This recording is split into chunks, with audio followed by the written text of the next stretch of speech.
안녕하세요, 여러분. 배경기 목사입니다. 다시 로마서입니다. 로마서는 시간이 걸려도 한 땀 한 땀 여러분들에게 자세히 설명을 드리려고 합니다. 이렇게 로마서를 가져가는 과정이 어, 언제나 있지는 않을 것 같습니다. 영상으로 남기고 저희 하길교회 교인들 신앙의 성장에 도움이 되면 좋겠습니다. 어저께 이 칠판 하나님의 믿음으로 믿음에 이르게 한다라는 내용을 여러분들께 설명드렸습니다. 그런데 시간이 너무 많이 흘러서 제가 마지막 중요한 부분 하나를 설명하지 않고 어제 영상을 끊고 오늘로 이어왔습니다. 오늘은 1장 17절인데요. 자, 1장 17절 여기 하반부 이제 그 성경 표시를 1장 17절 전반부는 A라고 표현하고요. 하반부는 B라고 보통 표현을 합니다. 17절 B 붙으면은 17절의 하반부를 이야기를 하고 17절 A 하면은 상반부를 이야기하고 그렇습니다. 그런데 17절 B에 보면 믿음으로 믿음에 이르게 하나니 기록된 바 오직 의인은 믿음으로 말미암아 살리라.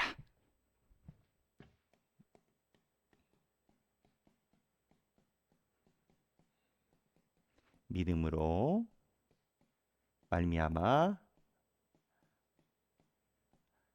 살리라.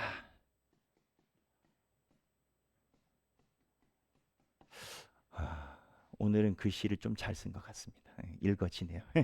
여기 보면 오직 의인은 믿음으로 말미암아 살리라. 이 내용이 뭘까요? 여기 보면 이게 원래 하박국 2장 4절에 나오는 내용입니다. 근데 하박국 2장 4절에서 나온 내용은 살짝 온도가 다릅니다. 무슨 내용이냐? 하박국 2장 4절에서는요. 오직 의인은 믿음으로 말미암아 살리라 이 내용이 왜 쓰여졌냐? 하박국의 전체적인 큰 틀이 뭐냐면 하나님 왜 악인들이 잘 되나요? 왜 악인들은 저렇게 심판을 안 받고 잘 살아요? 근데 하나님의 답은 뭐냐면 봐라 내가 저 나라를 언젠가는 심판을 벌할 것이다. 쉽게 얘기해서 이제 하박국 선지자 보고 걱정 마라 내가 한다. 하지만 그건 내 거고 이러한 상황에서 의인은 나를 신뢰하는 자가 의인이다. 좀 직접적으로 얘기를 하면 악인들이 잘 되는 걸 보더라도 하나님에 대해서 믿음이 흔들리지 않는 자가 의인이라는 거예요. 그래서 하박국에서는 이 믿음이라는 단어가 하나님이 언젠간 정의로우실 것이다를 기대하는 신뢰의 의미를 가지고 있습니다. 근데 이게 지금 로마서의 상황과 완전히 틀리냐 하면은 또 완전히 틀리진 않아요. 왜냐하면 로마서에서 중요한 핵심 중에 하나가 이방 사람들을 포함해서 불의한 사람들, 하나님 뜻에서 벗어난 사람들을 어떻게 하나님이 심판하시냐. 이게 이제 하박국과 똑같은 상황인 건 거예요. 심판하시냐. 근데 여기서 바울이 어떻게 나갔냐면 심판하신다. 하시는데 이 심판할 때 쟤네들을 하나님이 깨끗하게 해주셔. 그러니까 심판 대상에서 벗어나 버려. 그게 뭐냐? 하나님을 믿는 사람은 예수님이 중간에 악인인데 죄를 씻어버려. 그래서 이 의인은 믿음으로 말미암아 살리라 한 게 구약에서는 이 믿음이 전적으로 하나님을 신뢰하는 전적 신뢰를 이야기를 했다면 오늘 로마서에서 있는 이 믿음으로 말미암아 살리라는 유일한 구원의 길.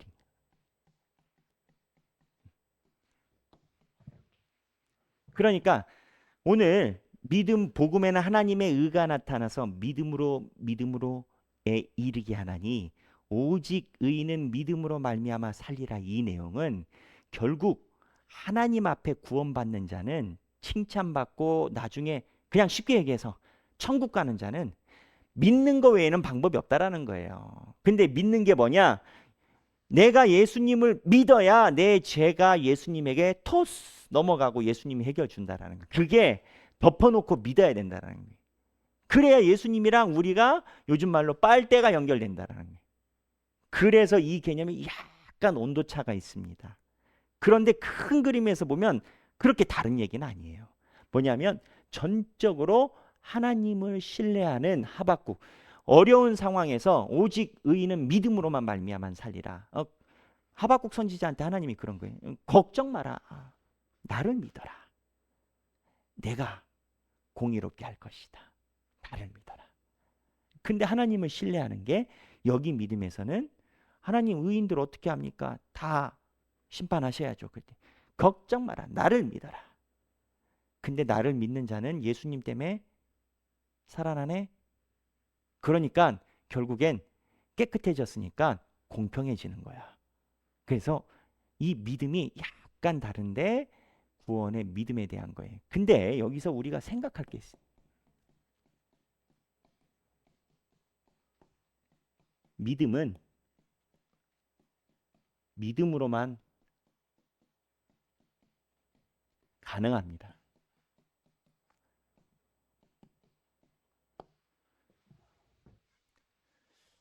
이 얘기를 한번 생각해 보셔야 됩니다. 여러분도 마찬가지고요.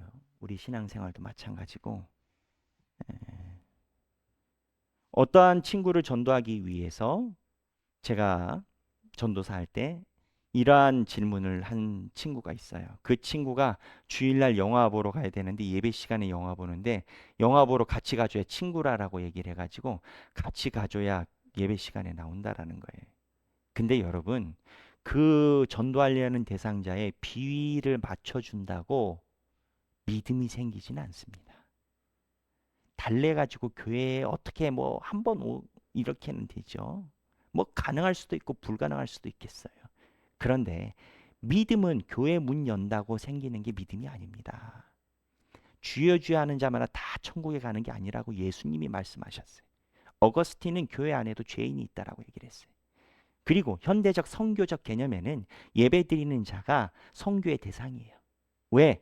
예배드리는 자가 교회 문을 열고 들어왔는지 모르지만 하나님의 믿음으로 믿음에 이르게 한 것은 다르다라는 거예요. 칼빈은 이거를 하나님의 부르심과 효력 있는 부르심으로 두 개로 나눠서 하나님의 부르심은 누구나에게 열려 있지만 효력 있는 부르심은 선택의 범위다라고 얘기를 했어요. 그러니까 무슨 얘기냐? 결국 중요한 건 교회 문을 여는 게 아니라 예수 믿는 거잖아요. 근데 믿음은 믿음으로만 가능해. 주변에 있는 사람들이요. 저 사람이 진짜 예수 잘 믿는구나 할 때 자기가 어려울 때 그 사람이랑 상담합니다. 저 사람은 예수 믿는다라고 하는데 술 다 마시고 담배 다 피고 도박 다 하고 나쁜 짓은 다 하면서 예수 믿는 걸 얘기 안 하고 나랑 친해. 아무리 나랑 친해도 교회에 매주 나간다고 해도요. 속으로 뭐라고 하냐면 야 너가 치 믿을 거면 난 안 간다 야. 속으로 네가 교회에서 집 사면 난 목사다 해. 이 속을 이렇게 갖고 있어요. 그러니까 뭐냐면 주변 사람들에게 신앙을 믿음을 전도를 하려면 믿음으로 내가 주변 사람들에게 대하는 것이 가장 빠른 거예요. 영화관 안 가도 돼요. 주변에 있는 사람들이 원하는 비유 다 안 맞춰줘도 돼요. 저 사람이 나를 볼 때 저 사람이 신앙인이다라고 생각하면 그 사람한테 상담을 해요. 그래서 믿음은 믿음으로만 가능해요. 근데 이게 교회에서도 마찬가지예요, 여러분. 교회에서도요. 누가 뭐 하다가 삐쳤다. 맘 상했다. 어쩌다. 교회 50년, 60년, 70년, 80년 다니면서 마음 한 번 안 상하는 사람 아무도 없습니다. 목사도 마찬가지고요. 마찬가지예요. 다 사람이니까. 근데 맘 상할 때 그 사람을 달래주려고 어르고 저르고 약간 잠깐 효과는 있어 보일지 모릅니다. 하지만 마음이 문제가 아니라 그 사람이 신앙 안으로 바로 서게끔 하지 않으면 절대 해결 안 됩니다. 절대 해결 안 됩니다. 내 마음이 우선에 가 있는지 하나님을 믿음으로 바라보는 것이 우선에 가 있는지 어느 쪽을 이야기를 하는 거에 따라서 그 사람이 더욱더 시험에 빠지게 방조를 할 건지 하나님 앞에 바르게 서게 할 것인지 차이가 납니다. 그래서 오직 의인은 믿음으로 말미암아 살리라를 이야기를 한 게 자 봐라 너희들 내가 한 얘기 안 믿어지지. 예수님이 그런데 어떻게 믿어야 살아. 그리고 믿어야 믿음으로 믿음에 이를 수 있어. 교회에 나와서 여러분이 구하는 게 믿음이어야 합니다. 여러분이 구하는 게 믿음이어야 믿음으로 믿음에 이를 수 있어요. 이게 17절 비입니다. 어제 오늘 두 번에 나눠서 16절, 17절 두 절 살펴봤습니다. 오늘 생각하기 믿음은 믿음으로 가능하다. 하나님, 내 삶을 믿음이 믿음을 찾아가는 길이 되게 해주세요. 한 번쯤, 아니 평생 동안 기도하는 저와 여러분이 되길 바랍니다. 감사합니다.